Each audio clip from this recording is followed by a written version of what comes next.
What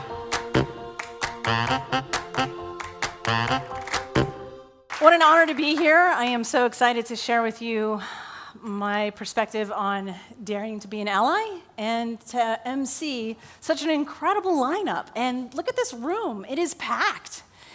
And look at that sign. I mean, daring women should be lit up in lights, right? So let me begin by inviting you to think about a concept that we always overlook, I think. And it's about the domino effect. There are so many opportunities in our life to have an effect on another human being, whether it's a phrase that we say, or an action we take, or an action we don't take.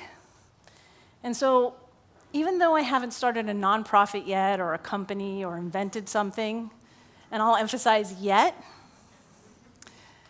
I have a story that relates to someone who dared to be an ally from the sea level that changed my life, and it had a domino effect.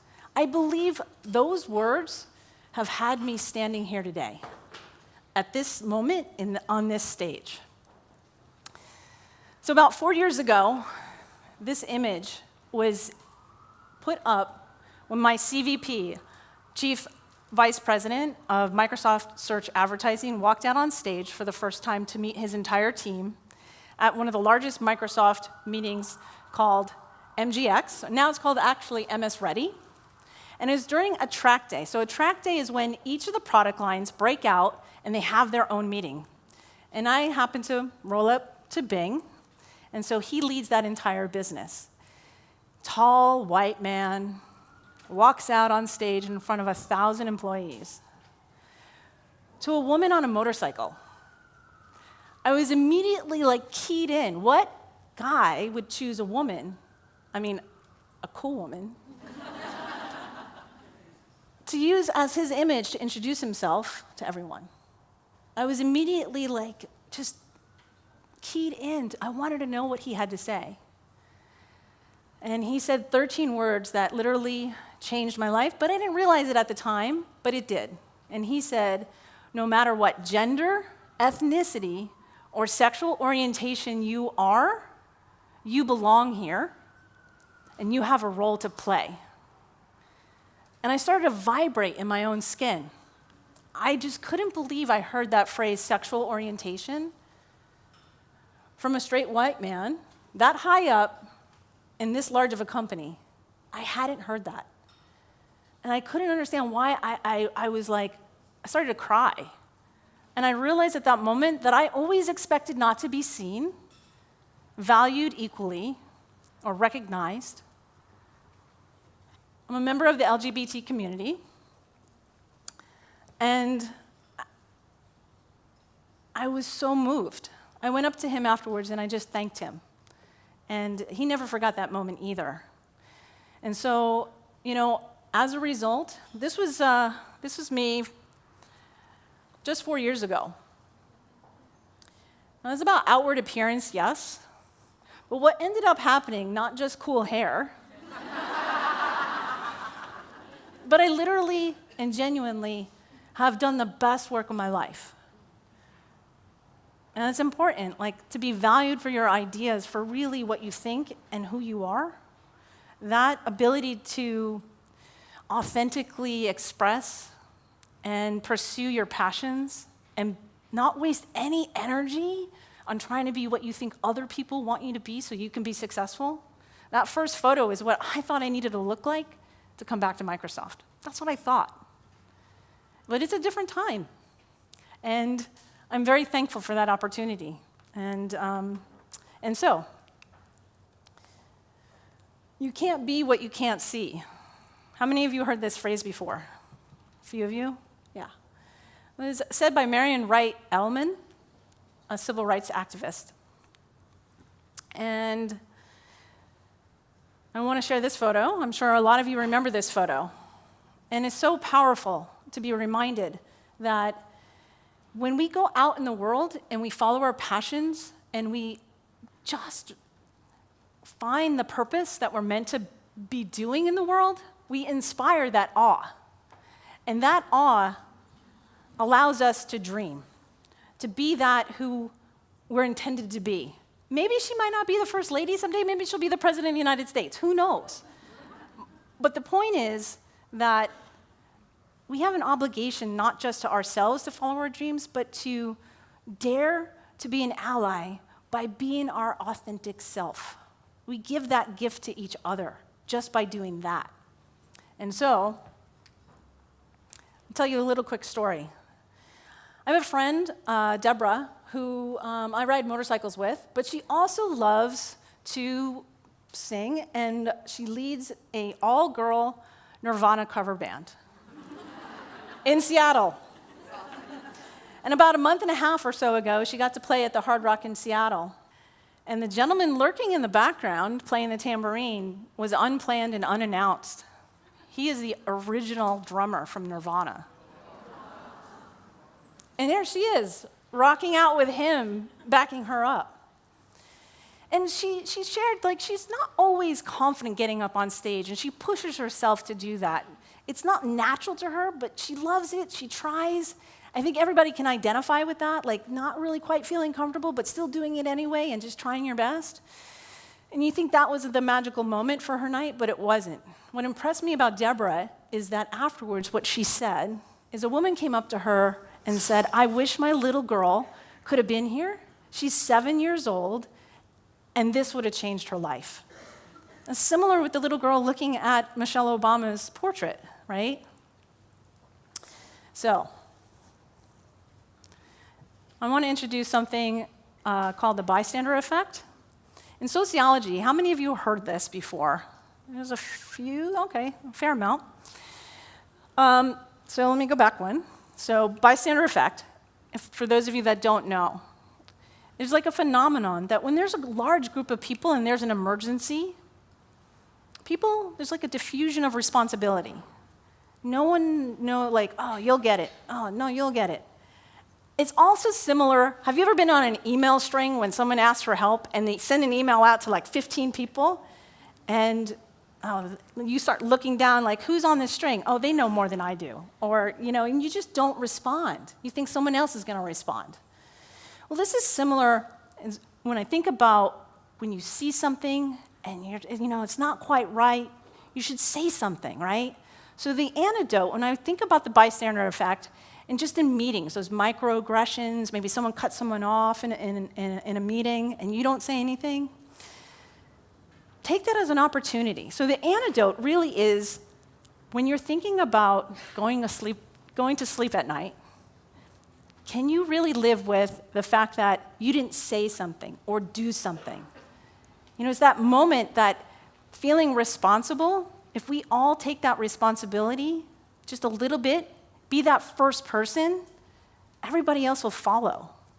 And so the one that I really want to, land on is just be that first person. Be the one to do something or say something. So, if not us, then who? If not now, then when? I love this quote. It's said by John Lewis. He's a former freedom writer. So back in the 60s, you recall segregation on buses and everywhere else. Well, there was a law that was passed that desegregation on buses was now it was unconstitutional to segregate riding on a bus. But in the South, it was never enforced. And this gentleman and some of his white friends, white women, white men, black women, black men, there was 13 original freedom riders. They decided to get a Greyhound bus and charter it from the Northeast and ride through the South, all together. And you think about that. The society, every community that they drove through had this visceral reaction.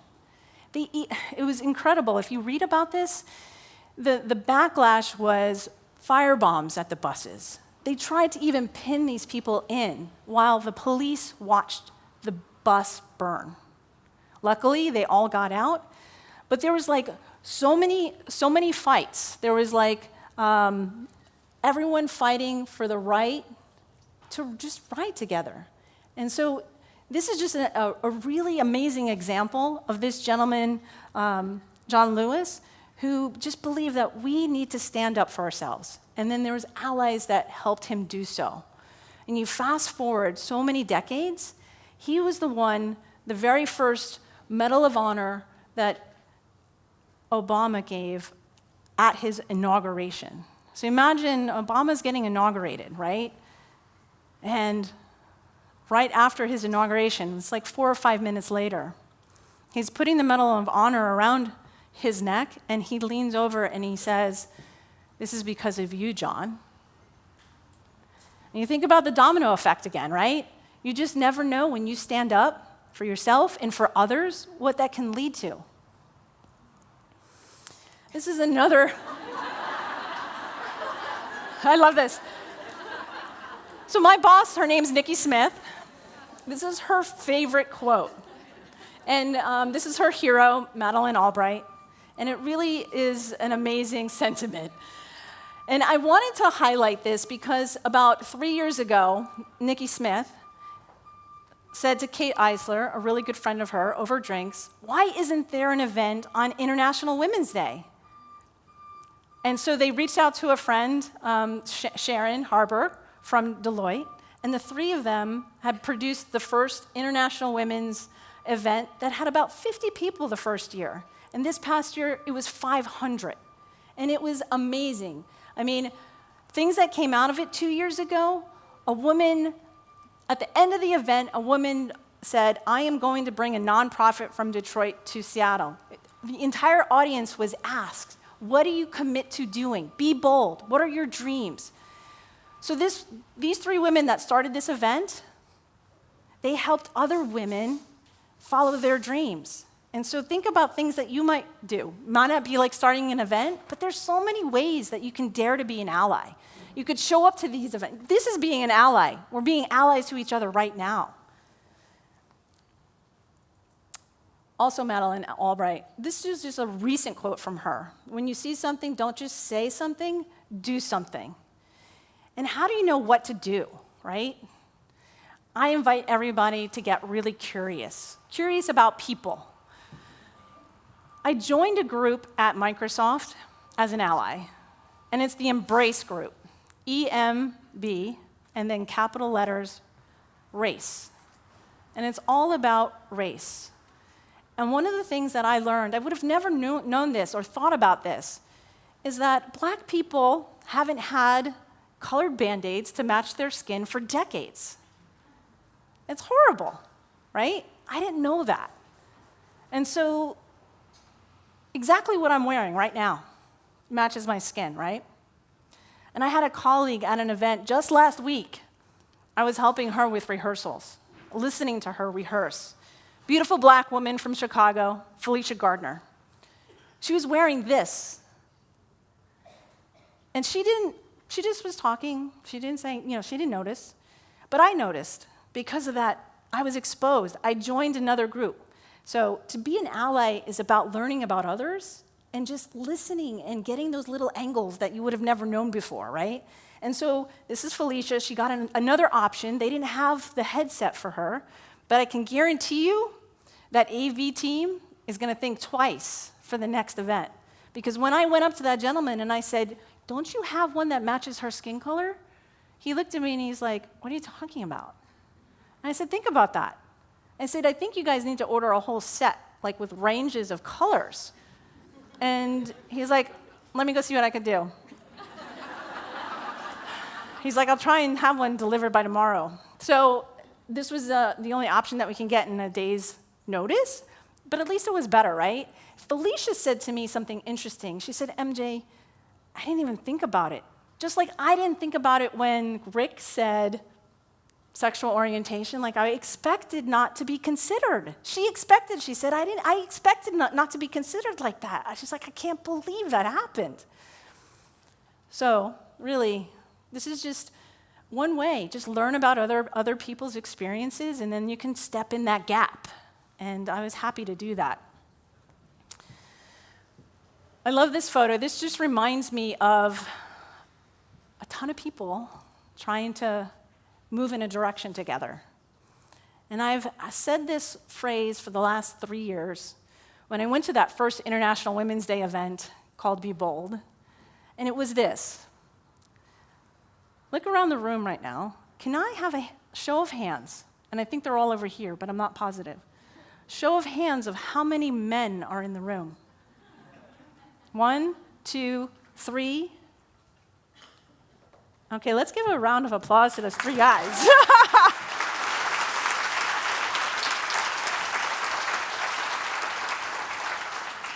So we had this great panel 3 years ago, and I said, this is all great. We're preaching to the choir, though. How do we make the choir bigger? How do we get men involved? And I think I landed in the last couple of years on just going out and telling our story and celebrating when we do have those allies that dare to stand next to us, right? And so they didn't ask me to plug this, but I think they very much so deserve some accolades for starting to show women on the cover, just like this last edition is amazing, right? So Michael did introduce me last October at the Seattle Interactive Conference, and he told me about this cover, how it was one of the most successful editions, and it was just so fantastic, and this is the direction we're moving in, and so Michael was really, really excited and very enthusiastic about it. And so I want to bring up this next quote. This quote was from a gentleman. The time has come. We need to honor daring women everywhere. We need to step up. And he doesn't know, but this is Michael Rossmer, associate publisher, Seattle Business Magazine. And he is normally up here talking, and it's very hard for him to sit back. But I just wanted to say thank you, because of him and his amazing staff, we are here today. He is a daring ally and a great example. And this was just him introducing me. He didn't know me before. He looked at the title, Inclusive Marketing, and he's like, inclusive. I want to introduce that person. And that's how we met. And so I just want to say thank you, Michael. I just want to give him a round of applause as well.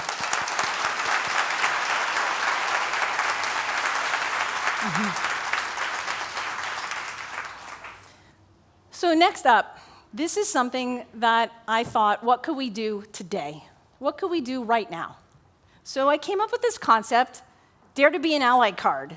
So there are people around the room that are going to hand out cards to each and every one of you, and I want you to put your name and your contact information on it, and then I challenge you, before you leave today, I need you to commit and exchange that card with someone else. And so then that is your ally. It's your ally card. Instead of get out of jail card for free, it's get out of doubt for free. I need a buddy to cheer me on. This is your ally card. So who's here ready to commit to being somebody's ally before they leave today? Right? All right, great. So don't forget the power of the domino effect and how your actions and your words, whether you step into that gap, learn about other people, be curious, and just enjoy how life unfolds. Because if you want to go fast, you'll definitely go alone. But if you want to go far, we'll go together. Thank you.